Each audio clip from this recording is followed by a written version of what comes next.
Happy Easter Sunday, everybody. I hope today's a day for reflection and you take the time to think about the things that really matter in life. Well, things that aren't really that powerful in the bigger schemes of life are sports. And for me today, on my daily sports take, I want to continue coverage of my NFL mock draft version 2.0. If you missed my first video, which was picks 1 through 5, be sure to subscribe to the channel and leave a like on that video. So today, we're releasing picks 6 through 10.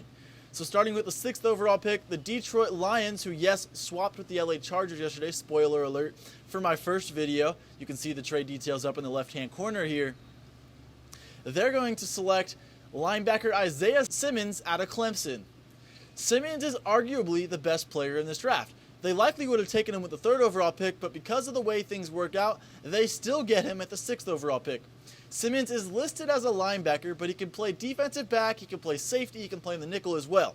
He's one of the most explosive players in this draft class, and he will make an immediate impact. I expect him to play more cornerback, at least early on, to help fill the void left by Darius Slay leaving in free agency, but I think the Detroit Lions get the most athletic player in the draft. Think Derwin James, who the Chargers landed as a steal just a few years ago. He's a very similar build, hard-hitting linebacker, safety, cornerback type that is able to make an immediate impact for this Detroit Lions team on day number 1 and will soon become the captain of that defense. Now to the number 7 overall pick. The Panthers hold that pick, but I have another trade here. They're going to swap picks with the Denver Broncos. So the Panthers slide down to 15 plus get other picks that you'll see in the details here on your screen. And the Denver Broncos will move up to the number 7 overall pick. So with that number 7 overall pick, the Denver Broncos and John Elway will select wide receiver Jerry Jeudy out of Alabama. Drew Lock had a great rookie campaign. He started the last 5 games for the Denver Broncos and went 4-1. So you know the Denver Broncos are looking to add weapons. Courtland Sutton really came on as a true number 2 or number 1 receiver last year for the Broncos, so adding Jerry Jeudy into the mix is the perfect combo to make this offense explosive enough to compete with the Chiefs in the AFC West. So now you give Drew Lock Jerry Jeudy, who's easily the best overall receiver in this draft class. He's able to run solid routes. He's very crisp and pristine in that department. He's able to make explosive plays as well, and he has the most consistent hands in this draft class. He doesn't have too many drops. So I think Jeudy is the next great Alabama receiver. Think Julio Jones, Calvin Ridley, Amari Cooper, guys of that like. Jerry Jeudy's just as good, if not better, than those other receivers. So the Broncos trade up to get their guy at number 7, and now the Denver Broncos look to be competing for a playoff spot in the near future. Now going to the number 8 overall pick, the Arizona Cardinals could go many ways here. I think they're going to go offensive line. They're going to select, in my opinion, the best offensive lineman in this draft class, Tristan Wirfs out of Iowa. Wirfs, to me, had the best combine. He showed elite speed for his size in the 40-yard. He did great on the bench press. He was great at the 10-yard shuttle. Great at just showing his overall strength and vertical ability. And when you watch his tape, he's the most consistent. I like his hand placement at the tackle slot. I think he could use a little bit of work with his footwork as far as being able to defend bull rushes. That's one of his weaknesses, especially when he slid in on the interior. So I think he has a little bit of work to do there. But I think the Arizona Cardinals give Kyler Murray their left tackle of the future, and now they have their next Pro Bowl tackle for the next 5 to 10 years. So Tristan Wirfs is the pick there for the Arizona Cardinals at number 8 overall. Now to the 9th overall pick, the Jacksonville Jaguars will bolster their defense after all the losses over the last year. They select Derrick Brown, the defensive lineman out of Auburn.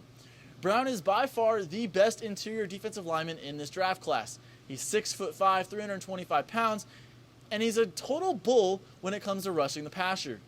So at Auburn, he was going up against great SEC offensive linemen, but he would consistently put up good numbers. The sack numbers weren't too high. I believe he had 5 or 6 sacks last season, but he was constantly making plays when it mattered most for the Auburn War Eagles. So I think Derrick Brown makes an immediate impact and fills some of the holes left by other defenders leaving the Jacksonville Jaguars over the past year. So he's the perfect fit at number 9 for the Jacksonville Jaguars. And finally, with the 10th overall pick, we have the Cleveland Browns, who you really never know who they're going to draft. They don't always make the smartest draft picks, but I think today, in this draft, for mock draft version 2.0, they will select an offensive lineman here. I'm thinking Mekhi Becton out of Louisville.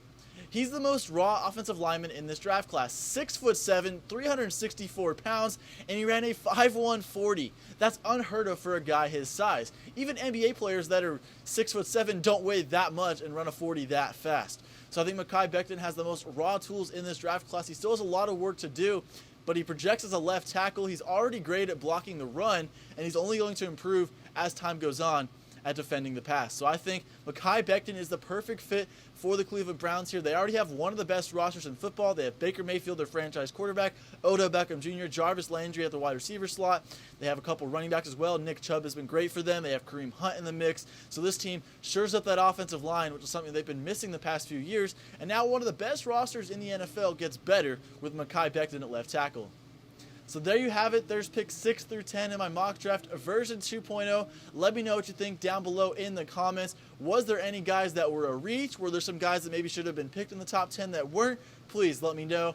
Also, I'd love it if you leave a like on this video. And if you're not already subscribed, go ahead and subscribe to the channel. So with that, everybody, once again, it's Easter Sunday. Be sure to have a great time with family today. Eat some good food, relax, do what you need to do, but stay inside, stay safe, and have a wonderful day.